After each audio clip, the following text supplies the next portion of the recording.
How to fix install error 0x80070002. Step 1. Check system date and time. Ensure your computer's date and time settings are accurate. Step 2. Run the installation as administrator. To install the program, right-click the installation file, select Run as administrator.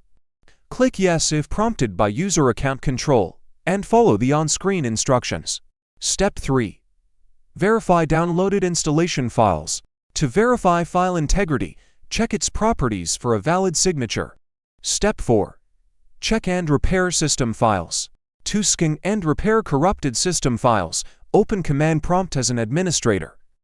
Then, type SFC, scan and press Enter. Wait for the command to complete the scan and repair any detected issues. Step 5. Check Windows Drive for file system errors. To fix disk errors, open Command Prompt as admin, type chkdsk, fc, and restart. Step 6. Perform a clean boot. To troubleshoot installation, open NSConfig, disable all services and startup programs, restart. Try again. Step 7. Restart the Windows installer service. To configure Windows installer, open Services, Mess C, find Windows installer, set startup to manual or automatic. Step 8. Re-register Windows installer.